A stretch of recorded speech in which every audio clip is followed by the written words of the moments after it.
Hi, team. Hello to you. I hope you're having a big, fun day. I am. I just went for an extraordinary walk in a big old field with my dog, and we saw a fox. That's right, friends. I saw a real live fox. In fact, this is the second time I've seen the fox. And who sees a fox, right? I see alligator, lots of mosquitoes, bazillions of squirrels. But today I saw a fox.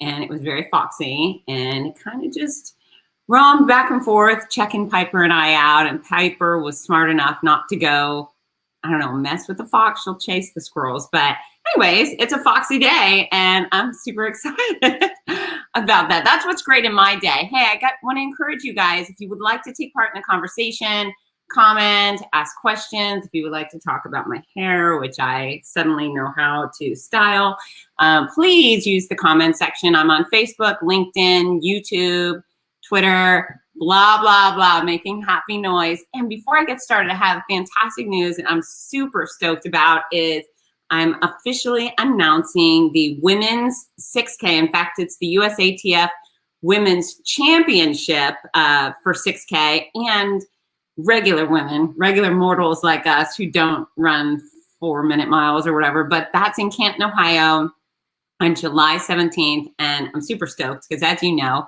I miss races, I miss events, I miss my runners, I miss hugs. And so I'll be on board with that crew. So come to Canton, July 17th, use my discount code. It's Fitzness. I'm going to put it right here in the comment bar so you have it. And that's womens6k.com. And I would love to see you. Please come out. If you are a boy, you can come out and cheer. You can come mingle. I will have hugs for all of the boys. Anywho, today I want to talk about fear and how it's holding so many people back. I've kind of conquered that issue, but as I help people towards fitness, I find fear truly stands in the way from people losing weight or not, getting fit or not, taking part in events and activities or not. I also do a lot of presentations on just being a successful business person. And in fact, I have one I teach at universities, and I've been presenting this almost same course at the University of Florida every semester for about 12 years now. And it's really effective because I laser focus in on all the ways I failed, on all of the silly notions, the misconceptions, the dumb ideas I had, and how I flipped the switch on those things and figured out the right way to do things. But yeah, I see so many people not living in the healthy body they love and not getting to the career that they adore because they're just too afraid to take those steps and make those emotions moving themselves, pushing the envelope forward. And yeah, I think I know how spectacular it feels to be in a body you love. I'm that girl. I was 45 pounds heavier when I was in high school and college. And now for the past 20 something years, I've been in a body that I love, that I feel great about, not only the way it looks, but the way it performs and the great things it can do. I don't worry about my body at all because I figured it out and I took those steps to find success. I also live for my career. I absolutely love what I do. And what a gift for me. And as demonstrated back when I did the breast cancer nonsense, is I could have stayed home. You know, if I would have been on some sort of assembly line, fixing widgets, or, you know, I wouldn't have shown up to work. I definitely would not have, but I have chosen a career that I am so desperately in love with. And I have pushed the envelope to get to the place where I think it's so exciting and amazing, and I'm well compensated that I wasn't willing to give it up. And so hopefully we'll get you to that place today, because there's a lot of really big things that overcoming your fear will help with. And sometimes it's just the small things. And if you add up all the little teeny tiny things you're afraid of and the things you're unwilling to do because of that fear, then you get stuck in the mud, and that's no fun. Hold on. We got a comment here from Jade. She's lost 4 stone because she's now at 12 stone. Congratulations. Jade is across the pond. She's not here in America because we don't talk in stones, but that's spectacular. I'm very happy for you, Jade. Well done. So within business, the fear of no becomes probably our biggest obstacles. How many people are afraid to ask for opportunities?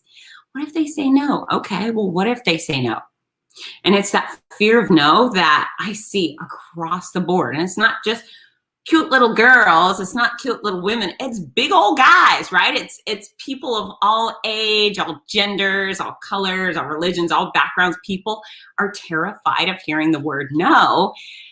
Oh my gosh, and that is just like the biggest leash you could have on yourself professionally. If we can get past the fear of no, then God help everybody, because you are going to be on your way. You know, it's that fear of no, that fear of failure prevents people from getting to, you know, the body and the profession they want, but also fear of starting school, right? They're afraid they want to become a doctor, but it might take a lot of years, or maybe they won't be successful, so they don't even try.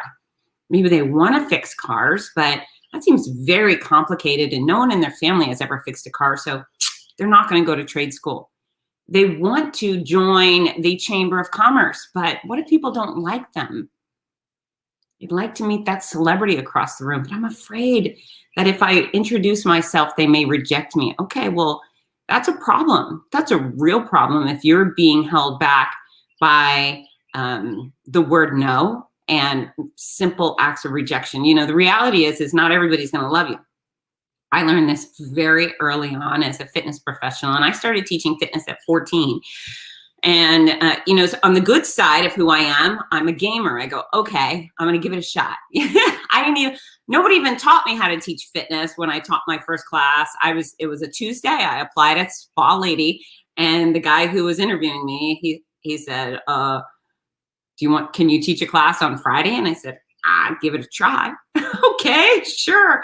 And thank goodness I was willing to give it a try, or we may not have this relationship, right? But I showed up on Friday night. I did some practice. I did some preparation in my bedroom. I had a mirror that was a closet that was mirrored from head to toe. So I was able to practice my grapevine and my arm moves and so forth.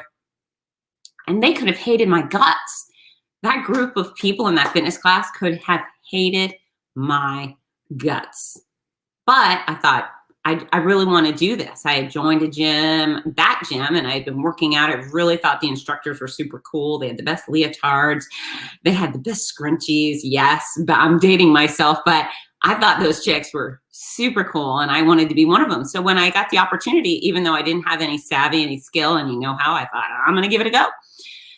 But there's the risk. The risk is that I put myself out on that stage, and what if they hate me? What if they walk out? What if by the end of the class there are 0 students left and it's just me and I failed? What if? You know, what would have happened if that happened? Well, nothing really. I mean, I just would have felt sad for a little bit, and I would have gone on and figured something else out. I certainly wasn't planning for fitness to be my career at that point. It was just something I wanted to do. And so I did do my due diligence. I practiced. I had been someone who took classes, and then I came up with a routine. I worked on memorizing it. And then when I got in front of the class, I outed myself. I said, hey guys, listen, this is my very first class I'm teaching. So I could have showed up and act like I'm a pro, I'm the best, and this is going to be a piece of cake. No, I said, hi, my name is Fitz, and this will be the first class I've ever taught. And so I would love your feedback. You know, I'm going to do my best. And at the end of the class, you can let me know what you loved. You can let me know what you hated. Any constructive feedback you have, I'll take. And so I took the leap. And again, I had no idea I was taking a leap into what would become my lifelong passion and profession.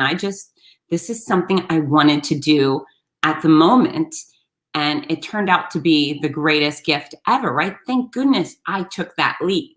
They could have hated me. They could have all said, you are the worst fitness instructor ever. Don't ever do this again. But I had to break through that fear. And then moving on. So I taught that class. It went pretty darn well. The people said, hey, you were great. You were a lot of fun. You could be a little louder. And I think that's hilarious that I was ever not loud enough. And they also said, do a little more activity with your arms, a little more upper body variety. And I'm like, okay, so I learned, and then I continued to make progress from there. Now I'm going to leap way forward on this one. because there's my career certainly took some interesting twists and turns. So I'll say that when I went to the University of Florida, started teaching in that gym, that was a hell of a lot of fun. And at that point, I was already an accomplished instructor and felt pretty good about myself. I took a summer after my freshman year. I taught on a cruise ship. I was a fitness director aboard the Crystal Harmony. Had to do some negotiating, but I earned myself the nicest ship in the world. Sailed from New York to France, and then through every country in Scandinavia, Russia, Estonia. I didn't even know that Estonia was a country when I got hired to go there. I was like, what's Estonia? Okay, that sounds really neat. And Estonia is actually quite beautiful. That was a great opportunity, but I could have not reached out for that job opportunity by fear. I had to send in a video of myself teaching. So I had a friend bring our camera, you know, the kind of camera you hold on your shoulder, and had actual tapes. And they took footage of me teaching fitness at the UF's Rec Center, and I sent it in with a resume. And thankfully, both companies that hired fitness instructors hired me. And so I had never been overseas. My family was the type where we lived in South Florida and we vacationed in Florida. When you're in Florida, there's not a lot of incentive to go elsewhere, even though there's a lot of other wonderful places to be. But yeah, we stuck around. We went to Disney World and Busch Gardens and SeaWorld and the beach. And, you know, I didn't have any experience going overseas, but I took the shot and they hired me. And was it scary? Was it scary? You know, it didn't feel scary until I was at the airport and I was leaving my parents, saying goodbye. And then I thought, oh my gosh, I'm going to be gone for 3 months. Stressful. But it turned out to be an absolutely wonderful experience. And had I not taken that leap, I would have been deprived of international travel. And I don't know if I ever would have made it back overseas if it were not for that incredible experience. So I took the leap. And then I'm going to leap forward again. I mean, there's a whole bunch of steps in between. I taught fitness on television. I was an instructor for Cardio Jam. I auditioned. Hey, listen. Auditioning for a TV show is no joke, but I learned through that process that teaching fitness to me was teaching fitness. It was no different teaching on television than it was teaching in front of a big group class. Hello, Ginger. My daughter just came home. But that was a great learning lesson. And then I'm going to go to the rejection part again, because I think it's the rejection part that keeps things interesting. How are you doing? I'm hungry. You're hungry. Okay, keep it down. Please and thank you. So I leap via, I've graduated, I'm done with the ship and the show and so forth. And now I'm competing as a full contact kickboxer, which a lot of people might find scary. They might fear that. Fortunately for me, I had nothing but enthusiasm for the sport. I thought it was a blast. I had no fear in regard to combat and being struck. It just never bothered me at all. But this is interesting. So I became quite a bit of an anomaly, right? There weren't so many women. Not only were there not so many women in boxing, which was a huge sport at the time, but kickboxing was a much smaller sport. And then there weren't many women in the sport. And so I was a kind of popular female in the sport. And then I was a smarty pants because I was able to help people train more effectively because of my expertise in fitness. And so all of these different magazines started reaching out and saying, hey, can we do an article on you? We would like to do an article on this or that. And I would say, sure, what a great opportunity. And I would be flown to California from Florida, and they would take photos in a studio. And excuse me one second, that's not going to work, Ginger. I'm sorry. A little interference. But they would take all of these photos and they would write an article. And the articles were going to go in these full color glossy magazines, high-end professional publications, and be sold in bookstores, which I was very, very excited about. And I would go, 2 months after the photo shoot, after the article was written, I would show up at the bookstore and I'd pull out these gorgeous pictorials, and the articles were a mess. First of all, they always butchered my name. So it was Fritz. No, there's no R in my name. It's 4 letters. How do you screw that up? F-I-T-Z. It's Fitz. Very annoying to see your name butchered in national, international publications. But even worse is they would make up quotes. They would skew the information. And I was an expert helping people train efficiently and effectively. And they would make up really stupid quotes about exercise or kickboxer training that made me look bad. I hated it. It was so frustrating. I really wanted to write the articles, but I was afraid to ask. So again and again, they would feature me and in very big ways, and they would screw it up every time. And I would go to the bookstores and I'd get these magazines and I'd be furious. I'd sit in my Jeep and think, they screwed it up again. I look like a dummy. This is horrible. And I was simply afraid to ask. I wanted to write the article and I was a good writer. So what ended up happening, the way I learned my lesson, is I went through a particularly brutal training session. I had an impending fight, and the way this training session went down is I had 4 sparring opponents, and A, B, C, D. Each I would fight around with A, then B, then C, then D, and then A would pop back up. And so I think it was 12 rounds with 4 different people. They were constantly fresh. I was constantly working. It was extraordinary. It was a lot of fun. I was very successful, but I walked out of there battered and bruised with abrasions, and it wasn't child's play. If you lose a tennis match, okay, you lose a tennis match. When you lose a point or get struck in a combat sport, there's some harm incurred. So anyway, I get done with that experience and I get in my Jeep and I go and I pick up a new magazine with a big feature on me. And once again, they screwed it up and I'm furious at this point. And that's thankfully when I had the aha moment that changed the way I would do business forever.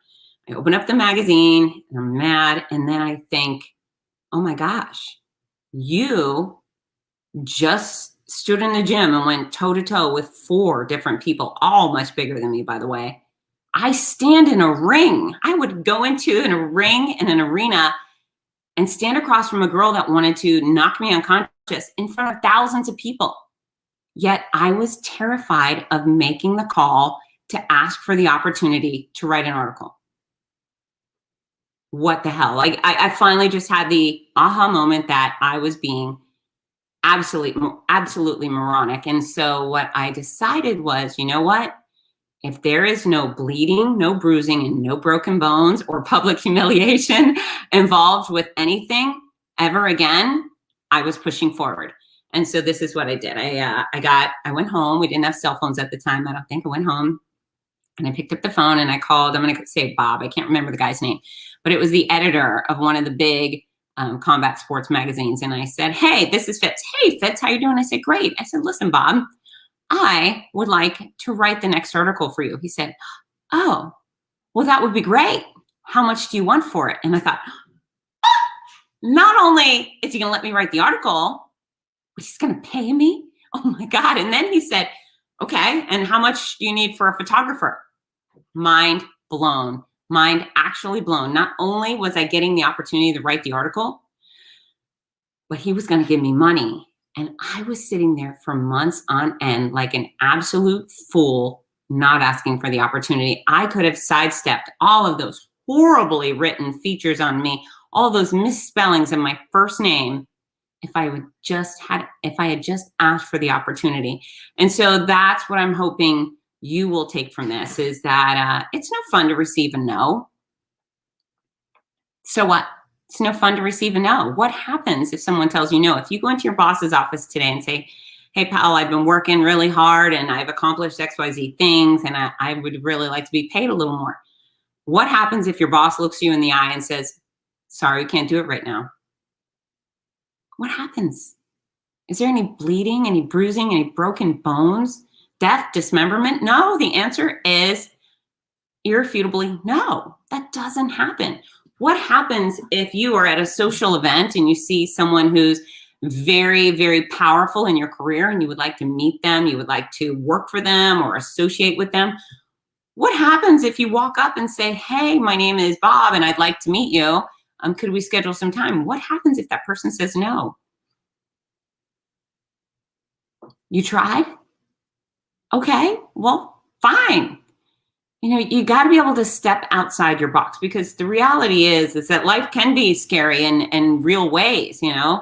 Health can be scary. Heart disease is scary. Cancer is scary. MLS or ALS is scary. There's a lot of things that are terrifying. A big car accident is scary. Shoot, a little car accident is scary. There are things in this world that are mighty terrifying. Are you really afraid of trying a class at the local community college to see if this new career is a good fit for you? Are you afraid to go to a party and ask someone out on a date? That's absurd. That's absolutely absurd. And so I point my finger and poke you in the chest because I think it's important here.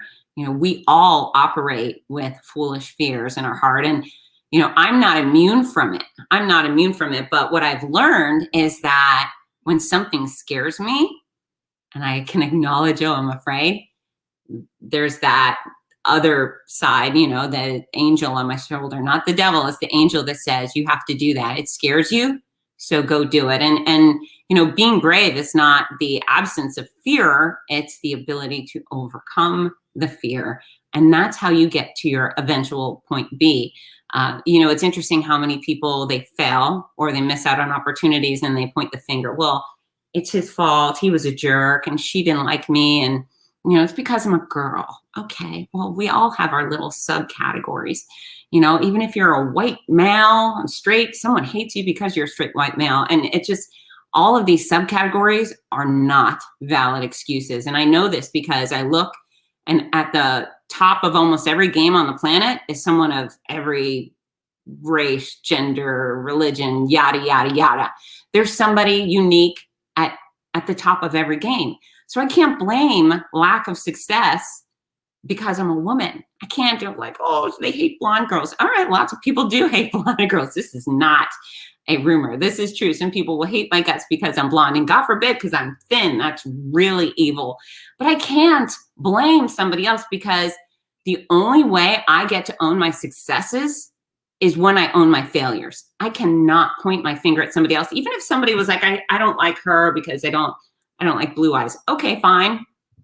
I should have figured out a way around it, right? When somebody tells me no, I take that as a challenge and go, okay, you said no. I'm going to find a way to do it anyways. I'm going to go around you. I'm going to go over and go under. I may go through you, but I take your no as a challenge. And maybe I won't do that specific thing. I'm going to find something better.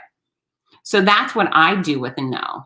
I have taken no's as a personal challenge. So instead of fearing them, sometimes I look forward to them because I end up in such better places because someone told me no.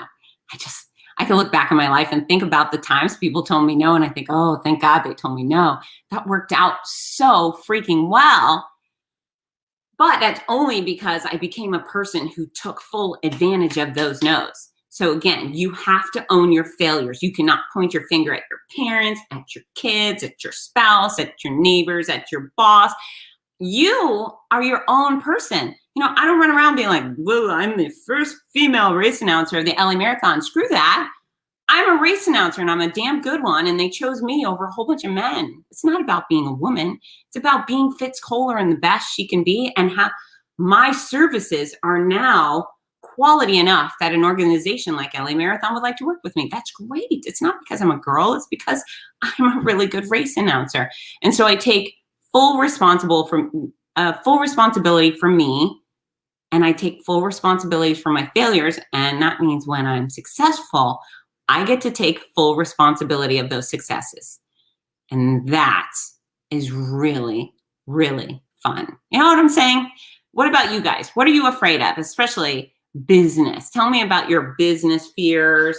Tell me about your fitness fears. What are you afraid of? What holds you back?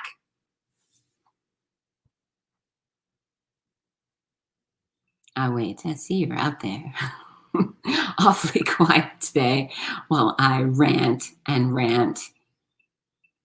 Yeah, we have to be able to be proactive on our own. You know, it's interesting. I used to want to have a fitness DVD. So I taught on television. I had Cardio Jam, the TV show, and that lasted for, I think, a couple of years. And I was part of a cast of instructors, and it was wonderful. And then I wanted to have a fitness DVD, you know, my own workout DVD. And I just kept thinking it was going to show up on my door. Like, I don't know, Adidas was going to call and say, hey, we need a quality instructor to create an ab DVD with. What do you think? And then finally I thought, shit, Adidas isn't calling. What am I waiting for? What am I waiting for? And I just decided, well, I could do it myself, but I don't really know how to produce a video. I've never done that before. And then I thought, you know what? That sounds kind of scary. Giddy up.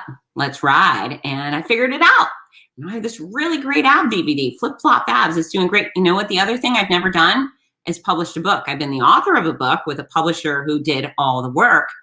But then last year, I kept thinking, God, I want to write a book, but I don't want to work with a publisher. I don't want anyone else controlling my words. And publishers work so slow, so painfully slow. So there in itself, I had this conflict, right? Should I go with a publisher, or should I publish my own book, which is something I've never done before? It may be really, really hard, and it kind of was, and it also kind of wasn't that hard. And then boom, I got this baby right here, and I think it's damn good. And almost every review on Amazon is 5 stars, and it's helping people. So, you know, was it a little scary? Yeah. And was that a good enough reason to publish the dang thing myself? Absolutely. And so, you know, this year has been stressful. Well, I'll go back. You know, cancer was scary, but what are your choices, right? You want to live, you got to do the stuff required to get through cancer. I wanted to live, and so I chose to do whatever it took. So I don't feel there's a lot of credit to be earned in that treatment. A lot of people are brave with battling a disease, but again, I wanted to live, so I didn't have much of a choice. I didn't have that much of a choice. So when people are like, you're the bravest person I know, I was afraid of dying.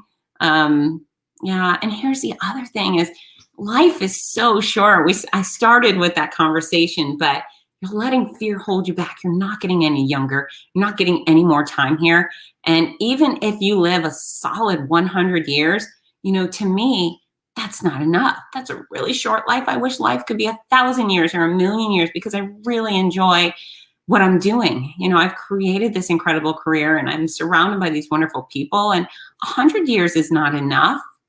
1,000 years isn't enough either. And so if you do the right thing, if you're willing to advocate for yourself and cross over those boundaries and break through those fears and push those limits, then life is really short, and it's time to start taking action on your own behalf. And again, I'm going to ask you guys, you can use the comment section, but what are you afraid of? What are you holding back on? I have so many business professionals, and even if you're a stay-at-home parent or someone who's young and in school, there's something that you wish you could do, would do. Maybe it's the high school talent show or community theater. There's a lot of things people are just terrified of. I think it's very interesting that people are afraid of public speaking. They're more afraid of public speaking than they are afraid of death. I don't know. I faced both a couple years ago, and I think death is far scarier. Talking to people, highly rewarding, even if you do it poorly. This is the thing. Again, we're always looking at worst case scenario. You know, for me, if there's no bleeding, broken bones, or bruising, I'm going for it, right? I'm not going to be afraid of someone telling me no. But what happens if I got up and I sang a song? I have a terrible voice. In fact, I have gotten up and sang songs I'm a really good speaking voice I'm proud of. The singing, not so good. But in 2019 at the Buffalo Marathon, we were about to play the anthem, and my MP3 died. Now, mind you, we normally have a live anthem singer, but this is for the Ruffalo Stampede, the dog race. And so we did not have a live performer, and I was going to play the anthem on my iPad. And it was a sunny day, and the tech guy, the sound guy, didn't hide my iPad. And so we hear Leanne Rimes say, "Oh, say, can you see?" And then crickets, nothing. And so I look over and I see the iPad is dead. It has overheated. And now there's 200 people and 200 dogs, and we're already into "Oh, say, can you see" of the anthem. And so I decided, even with my horrific voice, that I was not going to let the anthem die there on that street. And so I put the microphone to my mouth, which is that scary? Sure it is. And I said, by the dawn's early light, right? So super bad. But I did this motion and everybody sang along and it became this fantastically perfect patriotic sing along. But yeah, I had this scary moment. What could I do? I could have run and hid. I could have said, sorry, folks, no anthem today. No way. No American would settle for no anthem because the MP3 died, or at least no patriotic American. So you know what? I sang in public. Is that ideal? No. But did I die? No. Did people probably think I had a super bad singing voice? Yes. Is that okay? Yes. I don't need everybody to think I'm good at everything because I'm realistically, I'm not. I'm not good at a lot of things. And my motto is perfect is boring. And that goes a really long way for me. So this is what I want you to do. I want you to start analyzing your different categories of life, your physical well-being. You know, what are you afraid of? What's holding you back from becoming this fit person? Are you afraid of a gym? Okay, well, there's like every body type in the world at a fitness center. And what's the obstacle? You're afraid of going in the gym because you're not already in great shape? Okay, well, that's ridiculous because you go into a gym to get in great shape. So you make your goal that in 6 months, you're gonna look and feel a lot better than you do now, and you're gonna perform a lot better. And 6 months from there, you're gonna do better. That's your goal when you go in there. That's how you break through the barrier. You don't go into a gym and then just stay overweight and out of shape. You go in there, you make progress. And maybe the people in there would go, ooh, look at him. He's really coming along here. So that's how you prevent the fear of going into a gym. If you want to start a class of some sort, it's interesting. When I used to teach kickboxing, people would come in first day and I would teach them basic skills, fighting stance, jab, cross, couple front kicks. And they would say, they would be going half-assed, right? They would just not be putting forth a great effort. And they'd say, well, I'm no good at this. And I said, well, what in God's earth would make you think there's any reason for you to be good at this? This is your first day of something truly strange like kickboxing. Why would you be good at this? Tell me what in your life has led you to be a good kickboxer. Well, nothing. Okay, well then you suck today. You're kind of getting better. And then next time you'll stink a little less. And the next time you'll stink a little less. And eventually you'll be pretty good. That's how progress is made. You start off really bad and then you inch your way forward. But if you're too afraid to get to the start line, well, what are you ever going to be good at? I remember starting, I went into a belly dancing class. I can tell you I was the worst, and I was fighting, so I was very, very light. I was very narrow at about 6% body fat, and I was just built like a ruler. But I showed up into this class with these very voluptuous, curvy women, and I danced like a ruler would dance. It wasn't very interesting, but it was fun. It was super fun. I had a great time, and I made progress. And so could I be fearful of not fitting in? For sure. But did I allow that to stop me? Hell no. You know, at work, same thing goes. Are you applying for jobs you know you can get instead of applying for jobs you want? There's a lot of jobs where I know I can get. I'm certain I can go be a barista right now at a coffee shop. I'm confident I can get a job doing retail at a clothing store. Those aren't my passions. Those won't make me happy. I could get them. You know, but do I want to announce one of the world majors? Berlin, London, Tokyo, Boston, Chicago, New York. There's one more I'm leaving out. Hell yeah, I want that. And so do I put myself out there and ask for the opportunity? I do. I'm a little bit of a pain in the ass if you didn't know this. I am a pain in the can. So I don't mind reaching out and saying, hey, if you need some extra happy noise at your start and finish line, I'd love the opportunity. If you haven't heard me working lately, here I am. And so I continue to poke. And so for the world majors, I have not gotten a yes yet, but I will get that. And if I sat back and just thought, well, that would be fun, I'd get nowhere because no one's coming knocking. I earn every last job opportunity I get. And this brings me back to this year, the COVID year. COVID year blew up in our face, so many of us. And so who did well? I think probably people who worked at grocery stores did well, and people that changed oil, or maybe you worked in finance, you know, money kept going. And there's and if you worked in plexiglass, who did really, really well this year. And healthcare, those people seem to do pretty well. But then there's a lot of us in our careers, our entire profession just went poof it disappeared. 100% of my events were canceled, and it went from 1 cancellation to 5 cancellations. And within 3 months, I had 60 events canceled, 60 races canceled. Oh, agony. And so staring dumbfounded in the mirror, I thought, okay, I'm going to have to figure this out. And yeah, I could have gone to work as a barista, but I decided, no, I have to figure out a way to get back to doing what I love, which is teaching fitness, which is helping people live better and longer. And so while the races did not come back, I started revitalizing my corporate speaking career. I used to have a booming corporate speaking career working for companies like Disney and Oakley, Tropicana, New York Life, Moffitt Cancer Center. They were constantly bringing me in to speak either to their employees to help them develop a healthier workforce or speak on behalf of their brand. That was a big part of my income and my business. And I let it go because race announcing became so chaotic. I just stopped promoting it. And then I thought, okay, well, the races aren't coming back anytime soon, but corporations are still working on educating their employees. And so I just start reaching out again and saying, hey, I'm Fitz, and this is who I am, and this is what I do. And I can provide some outstanding presentations to help your workforce become healthier and help your customer base associate your brand with healthcare. And so would you hire me?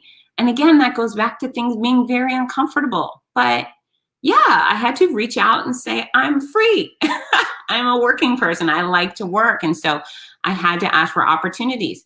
Now, the other thing I don't like to do is I do not like to ask my peers, my friends, my family for help. It's not what I prefer. I'm a helper, not a helpee. But I'm also human and apparently quite mortal, which I don't enjoy. But I had to put on Facebook, hey guys, if you work with a company that is hiring or needs a keynote, let me know. I'm available. And believe it or not, it worked out. There's been quite a few people to reach out and say, hey, yeah, we could use a speaker. And when are you free? What do you charge? Awesome. But I had to put myself out there. I couldn't sit back and be afraid of what people would think, because what would they think? Fitz is free. Fitz likes to work. All right, well, I'm okay with people thinking that of me. Whenever I ask for opportunities, that's what I'm assuming people think of me, that I like to work and I'm available. I don't think that's anything to be afraid of. So what are you lacking with? Do you want a promotion? Gather your evidence on why you deserve the promotion, ask for an appointment, and go walk in and have that meeting. And if you don't, and you sit there at minimum wage or, forget minimum, whatever you're making now, if it's not good enough, if you're not asking for more, it's your fault. It's not your boss's fault. Your boss's job is not to blow money at people. Take it. Extra money.